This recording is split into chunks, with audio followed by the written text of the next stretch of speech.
আমরা সকলে বদরের যুদ্ধের কথা শুনেছি, কিন্তু অনেকেই আছি যারা বদর যুদ্ধের একটি অলৌকিক ঘটনার কথা জানি না। বদর যুদ্ধের সময় আল্লাহ তাআলা মুসলমানদের অলৌকিকভাবে সাহায্য করেছিলেন এবং এই অলৌকিক সাহায্যের বিষয়টি কোরআনেও উল্লেখ করা হয়েছে। সূরাহ আল ইমরানের ১২৩ নম্বর আয়াতে বলা হয়েছে, যখন তোমরা দুর্বল ছিলে তখন আল্লাহ তোমাদেরকে সাহায্য করেছিলেন। মদিনা থেকে প্রায় ৭০ মাইল দূরে অবস্থিত একটি কুয়ার নাম বদর। এই কুয়াটির নামে সেখানে একটি গ্রামও আছে এবং এই গ্রামেই ঐতিহাসিক বদরের যুদ্ধটি হয়েছিল। বদরের যুদ্ধটি ছিল মুসলমানদের প্রথম এবং প্রধান যুদ্ধ এবং প্রথম যুদ্ধেই মুসলমানরা বিজয়ী হয়েছিল। তাই বদরের যুদ্ধের বিজয়ের গুরুত্বটা আমাদের কাছে অনেক বেশি। এই যুদ্ধে মুসলিম সংখ্যা কম হওয়ার কারণে আল্লাহ তাআলা প্রতিশ্রুতি দিয়েছিলেন তিনি মুসলমানদের সাহায্য করবেন। বদর যুদ্ধে সাহাবী ছিলেন মাত্র ৩১৩ জন এবং এই মুসলিম বাহিনীর সেনাপ্রধান ছিলেন স্বয়ং আমাদের প্রিয় নবী হযরত মুহাম্মদ সাল্লাল্লাহু আলাইহি সাল্লাম। কুরাইশদের সৈন্য সংখ্যা ছিল প্রায় ১০০০ জন। তাদের মধ্যে ৭০০ জন ব্যক্তি এসেছিল উটের পিঠে চড়ে এবং বাকি ৩০০ জন এসেছিল ঘোড়ার পিঠে চড়ে এবং কুরাইশদের কাছে পর্যাপ্ত পরিমাণের ভারী অস্ত্র ছিল। এদিকে মাত্র ৩১৩ জন মুসলিম সৈন্য, তাদের কাছে কোনো অস্ত্রই ছিল না। তবে তাদের ছিল আল্লাহ তাআলার প্রতি বিশ্বাস। তারা কখনো যুদ্ধের ময়দানে ভীত হয়নি। মনে রাখবেন, যুদ্ধের ময়দান হতে যুদ্ধ সম্পন্ন না করে মাঝপথে ভীত হয়ে ফিরে আসা কবিরা গুনাহ। তাই মুসলিমরা কখনো যুদ্ধের ময়দান হতে যুদ্ধ সম্পন্ন না করে ফিরে আসে না।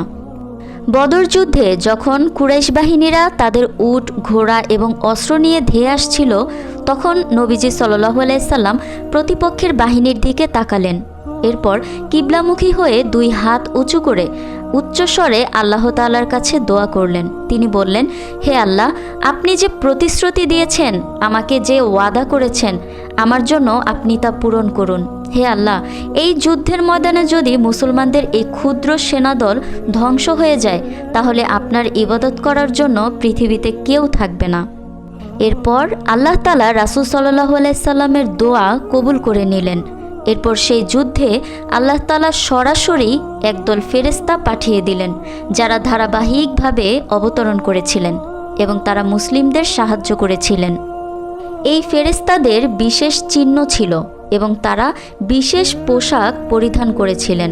সূরা আল ইমরানে ১২৫ নম্বর আয়াতে উল্লেখ করা আছে, তাদের প্রত্যেকের মাথায় সাদা পাগড়ি পরা ছিল। ফেরেশতাগণের আগমনের পর কুরাইশরা ভয় পেয়ে যায় এবং কুরাইশরা তাদের সৈন্যদল নিয়ে যুদ্ধ ময়দান থেকে পালিয়ে যায়।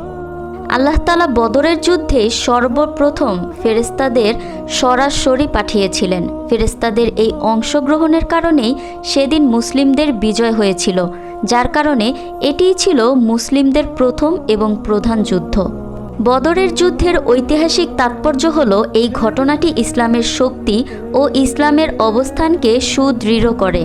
এই যুদ্ধে আল্লাহর পক্ষ হতে ফেরেশতা পাঠানো এই অলৌকিক ঘটনাটি ইসলামের বিশ্বাসীদের জন্য দেখিয়েছিল যে আল্লাহর সাহায্য ছাড়া কোনো কিছুই সম্ভব নয় এবং সঠিক পথে থাকলে, আল্লাহর প্রতি অগাধ বিশ্বাস থাকলে, সংখ্যার দিক থেকে দুর্বল হলেও প্রতিপক্ষকে পরাজিত করা সম্ভব।